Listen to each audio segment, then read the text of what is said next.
So yeah, if you can go ahead and type in the chat box, let me know what grade your student is in and where you are located. That would be awesome, just so I get a sense of that. Okay, great. So I know a lot of people are just going to jump in the next few minutes when the time starts. Was it easy for you guys to get on, hopefully? Ooh, Sarah Taylor has got Boston and 11th grade, 10th grade in South Florida. Hi, Sarah Taylor. Nice, Ash. I have to say that Cora Hyatt just completed her freshman year in college today. Wow. Even though, you know, all these kids are finishing their first year or their college semester online, she was really happy to complete all of her finals. And it was done early. Yeah. Like she's good to go. She's out cat hunting. Oh my gosh, right. Still have not found? No, the saga continues. For those of you joining, my cat Apollo is missing, and there was a suspected cat nabbing, and we thought we disproved that, and now we're back on that trail. It's drama. Oh my goodness. Talk about college. Oh my gosh, cats and college admissions with Susan and Neha. Hello, all you cool cats and kittens. I know. Let's do some quick shout outs. Hi, Allison. Hi, Anna. Hi, Ash. Hi, Carol. Hi, Debbie. Hi, Renee. Hi, Sarah. Nice to see you guys on. So we've got Nevada, Minnesota, North Carolina, South Florida. Where in South Florida, Ash? My sister lives down there. Just curious. Boston, Massachusetts, and so forth. Okay, amazing. So many people are on. This is great. Parkland. Okay, yeah, my sister's actually in right near that area. So I know exactly where you are. All right, Renee's got a senior in high school from New York as well. Awesome. Okay, cool. So Susan, do you see any names and you recognize them? Since I know Absolutely. So I recognize Renee, Sarah Taylor, Allison Elliott. Hi, Allison. Ash. I don't know your last name, Ash. That's great. Hi, Linda. Awesome. Okay, cool. So Allison says hi. That's cute. By the way, I cannot get over the specifically the cover of your book in your background. I love how large it is. You know, my publisher sent that to me as a gift. It's framed, and I had intended to hang it in my house, but then I thought it was kind of a cool prop to have during classes and webinars. I've seen it every single time you do videos, and I think it's the coolest thing ever because it's so nice to have like just your thing right there. And I saw it on the last one over and over and was just like, I love this thing. Okay, so what I want to go ahead and do is jump in and get started. Let me go ahead and share my screen. Let's take a look and see if I can share. Allow Zoom to share screen. Perfect.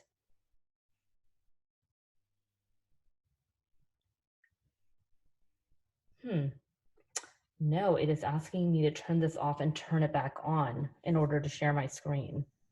Let me see if I can do desktop maybe. Oh, there we go. Perfect.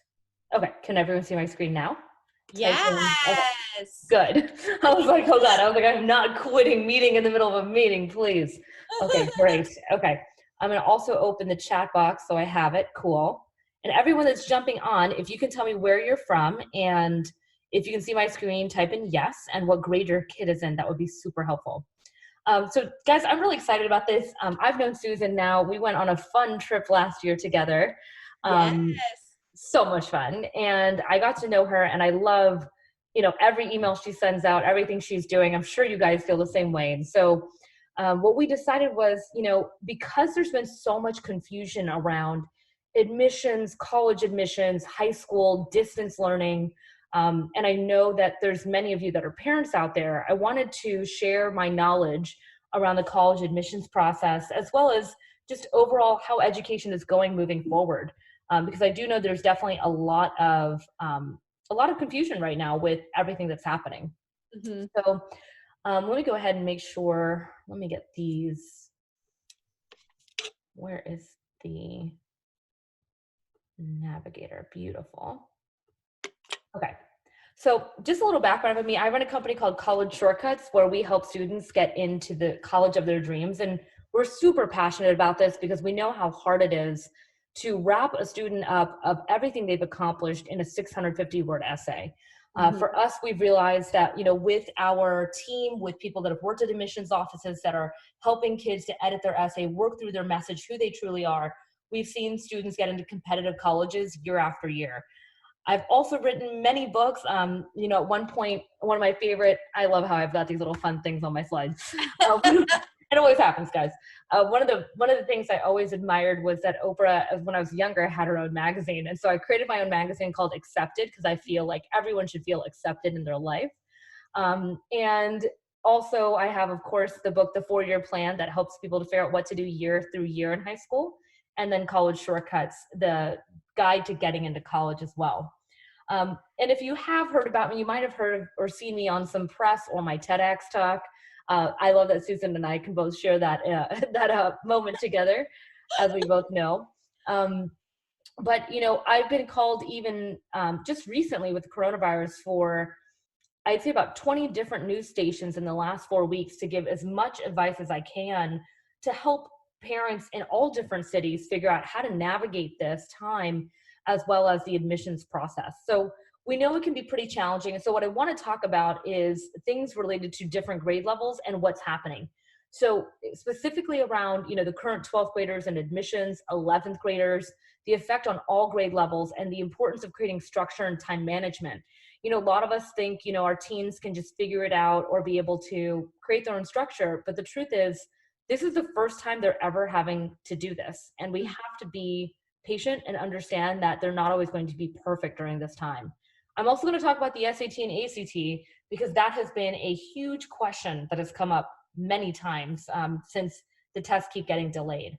Now, there's no confusion that around the admissions process. I think the truth of the matter is there is confusion in the sense that even just in the last year, just in the last 12 months, we've had the scandal, we've had a college adversity score get added and removed, we had the Harvard case regarding the Asian penalty, and now we have coronavirus. I mean, to be honest, I'm sure, Susan, you'd agree with me that this has probably been a pretty rocky year when it comes to college admissions, right? Oh my gosh. I just mentioned before we started really that Cora just finished her first year in college and I thought it was unbelievable, and so much to consider when she was applying.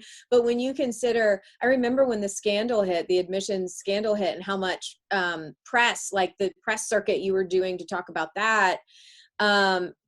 It has been an unbelievably pressured and difficult time for parents and students. Yeah. Absolutely. And it's not surprising that kids and parents are stumped in the process because this has been more changes than the admissions has ever seen, honestly, ever. Of course there's been updates since when people applied 20 years ago, but even just in the last 12 to 18 months, it's been a lot, and it's going to continue to change. Now at the end, I'm going to give you guys a special resource just so that, if you guys are interested in learning more about how we can best serve you, I'll be sharing that at the end. But I've noticed in general, there's two camps in college admissions, or even in general with just how families or people handle things in life. There's group A. These are people that hope and pray, maybe they'll get in, let me wait and see. And they tend to be scrambling, or they feel like, oh, well, it's too competitive. So why should I try so hard? And then there's group B. And these are people that are like, I have control of my destiny. I want to plan out and find my opportunities. Even in the hard times, I want to plan ahead, prepare, and take action. So I want to ask you guys a question. What group do you feel you're in? And I know it's easy to toggle between two, but in general, type in if you're in A or B based on just the last few months or even the last few years of your life and how you tend to approach things. Because I think, it does say a lot on how you approach things in life. Like your choices of how you approach things in one thing really can be like anything in life. And that's how we feel about it. Awesome. So I see a lot of people saying, some are saying A and then some are saying B, which is great. And there's no right or wrong answer. It's just about having that awareness to get a sense of who you are and understanding it. But what I want to talk about is the competitive nature of admissions. And there's no question about it. even if you just look from the difference of applying early versus later. So we're talking about the same kid putting in their application earlier versus later, all the same things. You can see that there's an increase significantly. So early decision, early action is in green, regular decision is red. And what does that mean? So applications open August 1st, and early decision, early action is October and November. Those are typically the deadlines that you see. Regular decision is all the way out to January 1st. And you can see, for example, you can have as low as 3-4% versus almost a 5-time increase from just putting in your application early. Not about what's even in it, just that aspect. And I want people to understand one of the biggest problems that we're seeing in admissions is that right now, on average across the country, there's 500 students to one counselor. And on average, if you look at that, that's a lot of kids to one person, but they are only spending 38 minutes. Now that we've gone virtual, while the counselors are trying to do their best, they are not going to have the time to help your kid in the admissions process or really help you with it. So like I was saying, schools are closed. Guidance counselors have less time to do individualized attention. SAT, ACT tests are now postponed. A lot of students haven't taken their tests. If you are in that camp, type in SAT if your child has not taken it yet. Applications are still opening August 1st. So they are not canceling. They are not slowing down. They are still taking kids and opening it August 1st. They're not changing it because that entire process is virtual. There is no concern safety around it. It can all be done online. And the issue that a lot of families are seeing is that parents are having to become a school teacher at home, manage their kid, and all of this sort of stuff, which can be really hard because we know that, that's not your first skill set to sit there and try to learn physics and make this all happen. So these are kind of the big issues that we're seeing due to COVID-19 when you layer it over the education system. So in terms of all grade levels, one of the big things I've always found is if you prepare, it really can help you avoid panic in the admissions process. So we highly recommend parents to pull out their calendars, print them out, put them somewhere visually to see, how much time you have before deadlines come. Creating that visual can really make all the difference because most kids, their prefrontal cortex is not developed. They don't typically plan ahead. I mean, I'm sure, Susan, having 2 kids, can you relate to that? Because I hear you laughing about it. Well, it's so funny because that thought that their prefrontal cortex is not formed until they're 25 is actually what saved me many times because my 21-year-old people here who know my Ryan stories, I would always be like, okay, it's all right because his brain isn't fully formed. But yeah, I mean, they're kids. We're expecting them to perform and do all these things and organize all these things when they actually need some structure and some help.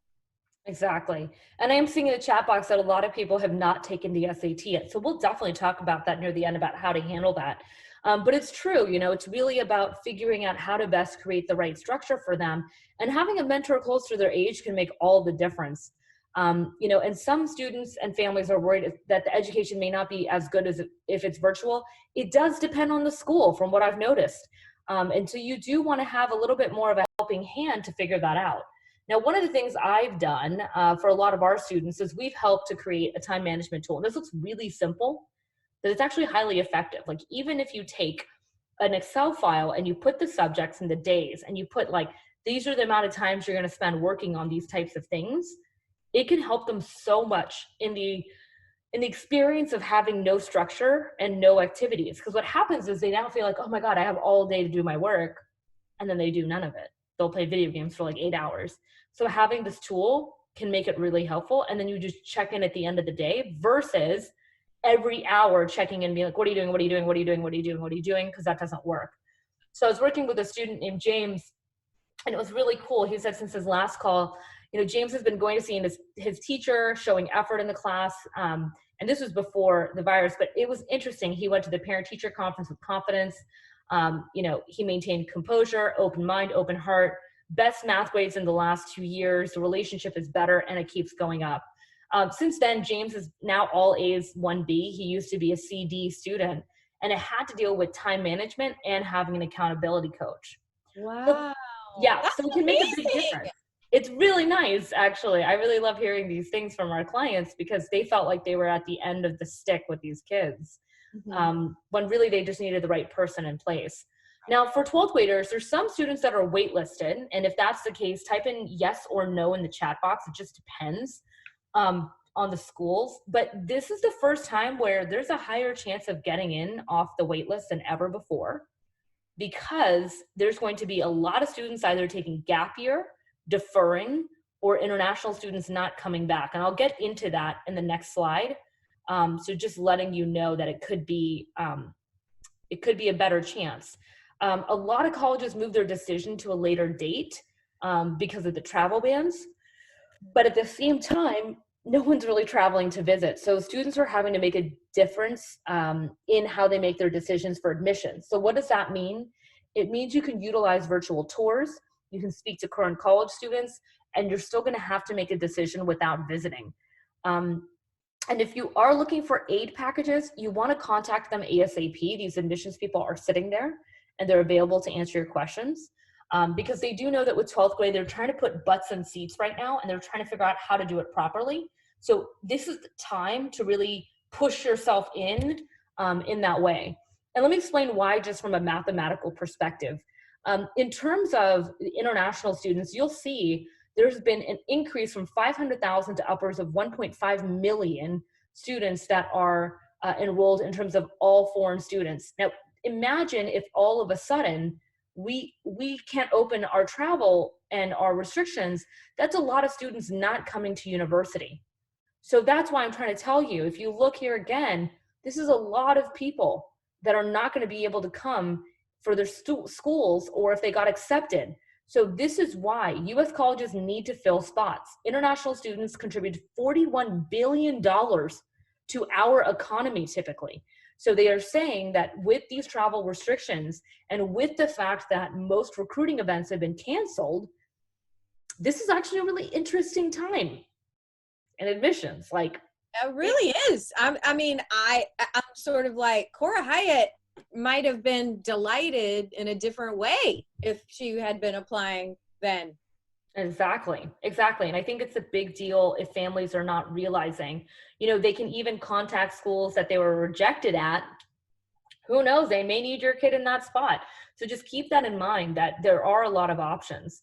In terms of international students, you can see there's some big percentages, upwards of 10% to 17%. And this is just these schools. There's some schools that have 20% of their classes international. So just keep that in mind. So what I always tell our 12th grade families is be rest assured. Review your wait lists or rejections and see what they want. And if you can push yourself, edit your waitlist package by experts, meaning really put together a compelling letter, persuasive letter explaining why they should let you in.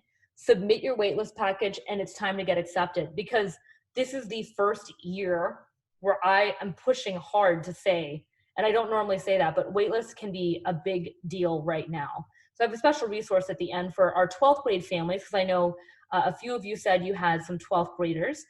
Just at least share that with you. We've got, I know Allison's got a senior, Renee's got a senior, and a few of you guys have it. So I want to make sure you have that for sure.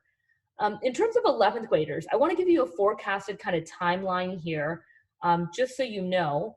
Mid-March to mid-June, of course, it's distance learning. Mid-April to mid-June, right now, you're having AP exams. Some final exams have been canceled. Some you can take from home.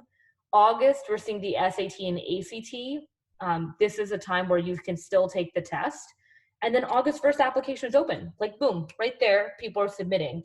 And then you've got your deadline. So this tool right here, as you can see, you can literally print out your calendars and say, okay, I know that these are when the dates are for these exams when applications open and when they're due, and they're not changing. And I just want to make that super clear. It's not changing because it's just, they need your kids in those schools. So don't think that just because of the virus, they're going to push this part back. They're not going to. Otherwise, that would have been stated earlier. Now let's talk about it. They're still going to be selective. It doesn't mean that, just because they have extra spots, that they're just going to admit anyone. They're still going to look domestically, but they're going to look at the people that have taken the time to fill out applications, be deliberate, and stand out in the crowd. and what they did to use their time wisely during this time. College visits may go virtual for this upcoming admissions year, depending on how things go. So remember, virtual tours, connecting with the admissions officers, really making sure that you're getting the right help. The other thing I'd also state is getting someone who understands colleges to make sure you're picking the right one for your child can make all the difference in building that school list, because most people weren't able to visit the schools in March. So for 11th graders, we recommend, of course, getting any virtual tutoring that you need right now can be really helpful. Getting SAT, ACT test prep can make a difference. And of course, getting a college consultant. You know, at College Shortcuts right now, most of our 11th graders are done with their essays, which is amazing. Like, Wow. because they know the summer is like canceled. There's nothing for them to be working on in the summer that they're going to write about. So, and colleges open their essay prompts, you know, in February. So they're not changing their essays, which is a big deal in the sense of making sure that, you know, these kids have enough time to write their essays. But pretty much your applications are baked at this point. Either it's the grades that you have, if you have an SAT grade, if you don't, they're already going test optional. And now it's all about how you stand out, how you package your story, how you write about yourself. And so, Susan, I want to talk about that. You know, as both of us being authors, you know, one of the things I try to tell and share with families is that it takes a lot of drafts to get the right story. Imagine if Bear had to be written in 650 words. Woo! Yeah. It's sort of like how I was talking with you before about the challenge of a TEDx talk. I could talk open-endedly for hours about Bear, but if you tell me there's a time limit, there's a different level of expertise that comes with that kind of editing, and it's the same, of course, with the written word. Exactly. Yeah. And that's the biggest thing we keep seeing with students over and over is that they need a lot of help with their writing. And, you know, with all students right now, you know, with our mentorship program for even 8th, 9th, 10th graders, parents are realizing they need that type of help and coach to make their kids stand out, because the schools are just saying, well, there's no organizations open or no sports are open, so you're just on hold. Well, these kids still need stimulation in terms of their extracurriculars outside of just math, science, English, history. So our goal is to really help build out their passion projects, figure out what they want to do, and then package them correctly. Now, remember I told you guys about like group A versus group B. So I want to talk about kind of how it falls out and how it falls into place when you see it. So group A, typically, these students are going to scramble. And we get these kids sometimes, and we have to unfortunately say we don't have the time or bandwidth at the end of the year because they want us working over Christmas and New Year's, and we just don't do it. But Camp A tends to scramble all the way until the next few months. They're trying to balance their AP classes senior year. These typically feel more frustration. They might write about the coronavirus, and then they're not going to stand out. We do not recommend you write about that. Camp A will probably not do well in the SAT or ACT. They didn't really prepare. They had all this time, and now the test dates are canceled, leaving them fewer test dates, but they didn't prep. They're going to try to get some guidance counselor help, but they're not going to be as available as they think they're going to be, or the level of help they need. Now, I want to talk about Group B, because Group B is where I fall. Camp B is always focused on the forecasted timelines. They know colleges are still going to accept students no matter what's happening in the world. They can't afford not to. And if they apply earlier, the kids have a better chance because there's more time to review your kids' essays. Keep in mind, if we're going to continue being in one place, admissions directors are not going to risk their lives visiting high schools, going to college fairs, these types of things. So they're going to be sitting there waiting for your kid's application. If it's in there early, they'll have extra time. On average, we're seeing a 4 to 7 minute read on an application, reading your transcript, letters of recommendation, your 3 essays, or up to 11, your resume, and your application itself. If they're going to have more time, then you want to be applying early. And Camp B knows that kind of information. They know about preparing ahead and using their time wisely. And they also realize they have more of a competitive advantage this year to get in because there's more spots available for US students. And so with this extra time off, they're really taking the time to work on their essays. These are the kids that want to make it happen. So these are the types of groups we are focused in, but I would love to know, what type of group do you want to be in? Like, do you want to be in Camp A where you're stressed and procrastinating, or do you want to be in group B? Chat below, because from my perspective, I really believe this is a choice we all get to make in how we want our kids' lives to play out and how we want our lives to play out. Because I've always found that, with planning, you can reduce the stress and anxiety in someone's home. Even if you think about something as simple as prepping your meals on a weekday, or maybe it's Sunday while you're watching some Netflix and relaxing, you can chop up some things and have it ready, for the week, and it can still be fresh the next few days, right? So it's about that preparation versus last minute, and then you end up eating, whatever, or you end up writing the worst essays, right? So Camp B is definitely where people usually want to be. So just some resources about what we can do for families, especially, during this time, because we know how stressful it can be. Our goal is to make parents' lives easier. That's my mission, just because I really feel, especially right now, as I live through this time and I see what my sister is dealing with having 2 kids and how hard it is, our goal is to make everyone's life a lot easier. And so what we do is we provide virtual admissions coaches by your teen's side that helps them to have a step-by-step process. And what's the best part? I love how I always have have one typo. I always see the typo and I'm like, oh my God, I can't keep talking. The best part is we reduce the stress and anxiety by 96%, all while getting them into their top choices. So we've gotten students into every top college. Right now I've got my seniors that are like, they had to go to Georgetown, Harvard, or Rice. I have kids getting into programs at UPenn that only accept 50 students. Wow. We've got students going into pretty much the top 50 colleges across the country. So, and I want to be very clear, we help kids get into all types of schools. It's not just the competitive ones, but just to give you a sense of the level at which we work. Now, we have a lot of different ways families can work with us, specifically around just getting the help that they need. So let's say if your kid is waitlisted or rejected at a school and you're wanting to get help around that, all you need to do is have a persuasive letter drafted, have an essay that's drafted if they allow it, and an updated resume using our resume format. We can absolutely do that for you with our waitlist package if that is something you're looking for, or if there's someone that has a 12th graders that really needs that, feel free to share that. Because I wish I had known about this, Neha. Yeah, I get a lot of these. I get a lot of these emails privately in my inbox from moms that said, "I listened to you. I didn't sign up, and I should have, and now my kid's waitlisted at all 10 schools they applied to. Please don't share this with anyone. But what do I do?"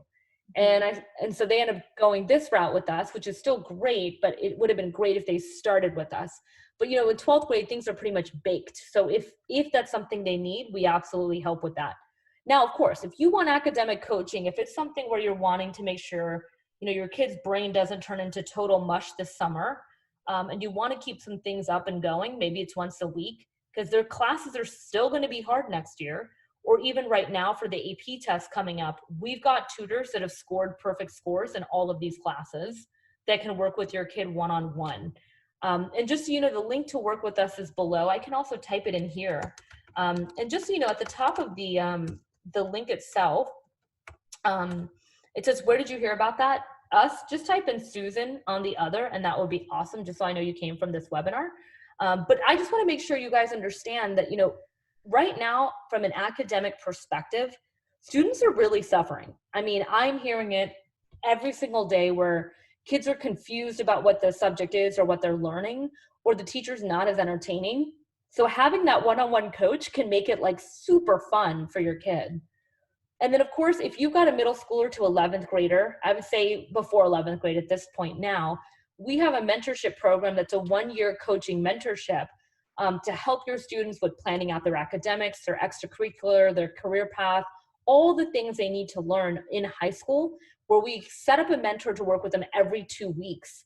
And we build out a strategic plan year after year with them. So let's say they start with us really early, we'll build out the 4-year plan already done for them.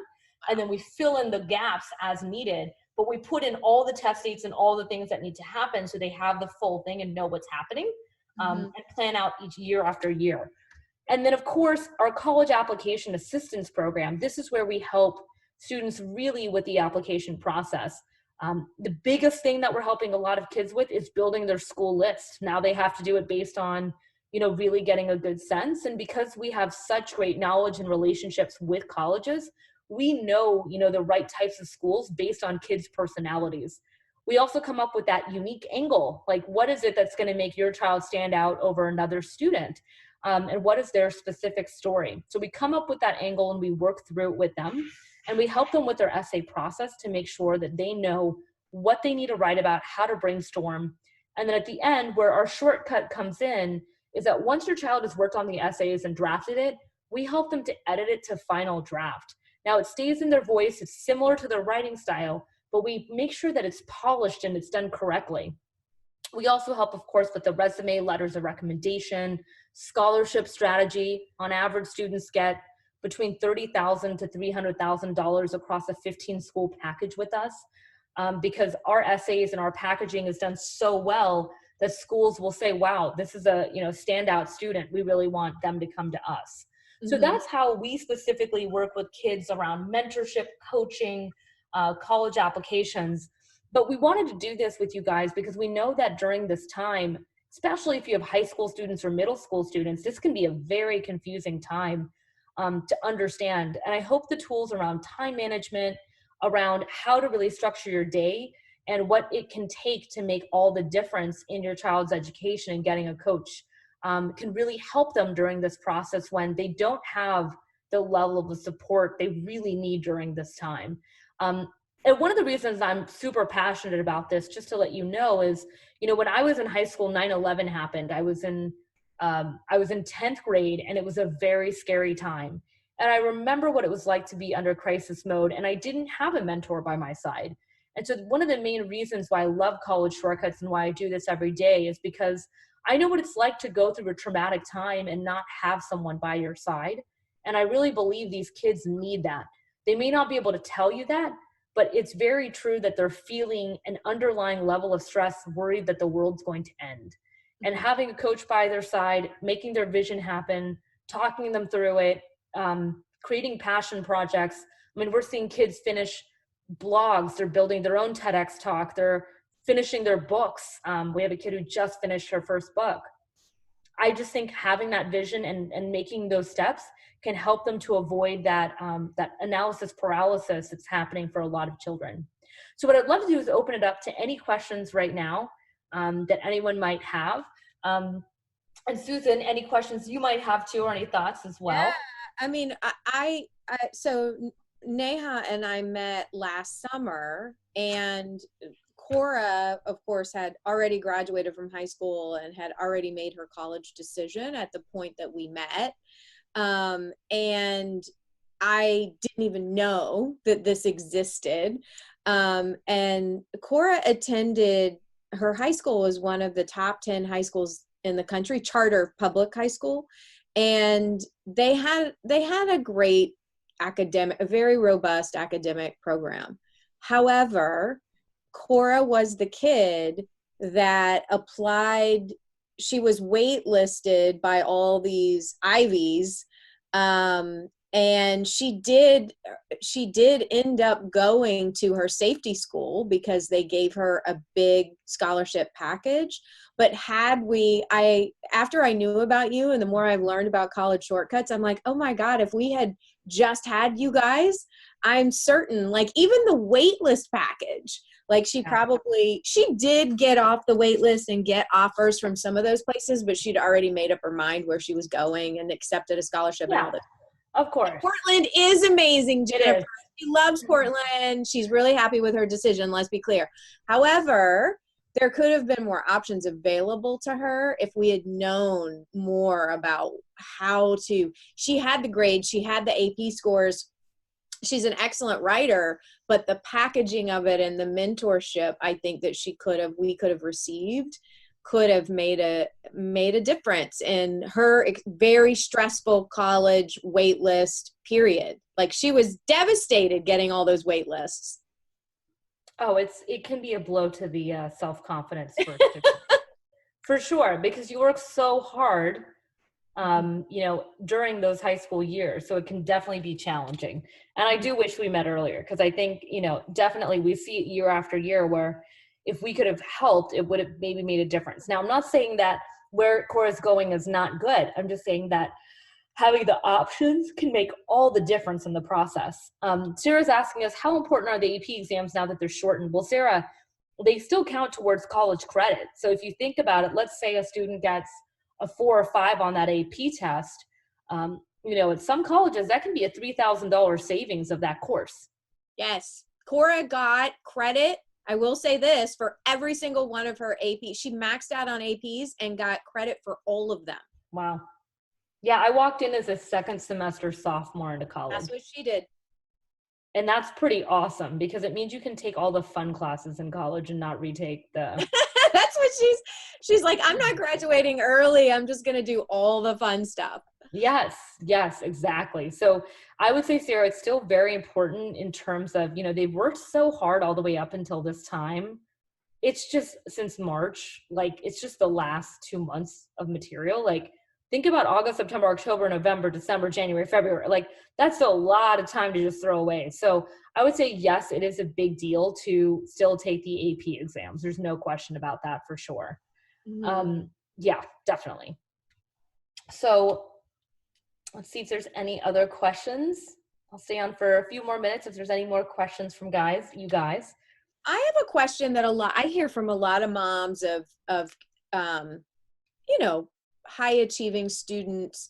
There seems to be this sort of place where a student like Cora kind of slips through, like she doesn't get, and again, like she ended up with a sweet deal, but there's sort of like something missing between the students who really get all the offers. Like isn't there like a scoring that a lot of colleges have with like, did they visit the campus? Did they, what are they looking at that some of us parents might not know about? So they're looking at things such as obviously the GPA, test score is questionable at the moment. The resume, what types of activities they're involved with. Do they have a specific angle about them that makes it clear they want to study a certain thing? The essays, how are they written? What are they expressing? If they visited the school, race, location, public or private school, the other students in that area or from that high school before that already attend, what type of profile of students do they typically get? So they're trying to build out a diverse class of students. So it's not, it's very rare to see a college accept like 17 kids from one school. Right. So they're looking at a lot of different factors, but the ones where we really help are the biggest ones. And from our perspective, and I hope the way we're doing admissions now is going to be the way it is forever, even though that's a controversial thing to say. I don't think kids are really being judged on a 3-hour test on a Saturday for the SAT as a great barometer. But I do think the way they decide to spend their time, the projects they get involved with, the way they package themselves and write about what their passions are and are able to sell who they are to schools is what's going to matter. And this year, that's what's going to matter the most in admissions, because they're going to have to take junior year grades with a grain of salt. Mm-hmm. So it's going to be all about the story, not the stats. Right. So I bet like college admissions counselors, their job just got a lot more interesting because, right? They're having to look at like what happened junior, what happened and how much forgiveness are they going to give? Exactly. I mean, I think it's very obvious when you see a transcript to get a sense of if the student's competitive or not, but they're definitely not going to be sitting there staring and putting your kid based on the piles of GP and scores anymore, which means like this is a big year. If like a student in college currently wanted to transfer, this could be a big year to transfer to a more competitive school if they desire and have a higher way of getting in. This is a time where, juniors really need to hone in hard on their application process, because seniors may defer a year or take a gap year and may reapply. So they're now in another set and now you're competing against them. So just keep in mind, this is an interesting year in admissions, but it is going to be all about the story this time, all about the story. Ash is asking, how important are their class selections? It is actually very important in terms of which classes they choose to do. We obviously push students to go for more competitive classes only if they can handle it. So keep in mind, that was my big statement before I said that. Like, if your kid can't handle it, don't put them in the AP. Now, there's certain APs that everyone hates, like AP US History is really tough. It's a lot of memorization. AP Bio 2 can be very intense. There's certain ones that students tend to, complain a lot about. But no, class selection can determine, how it shows your academic rigor.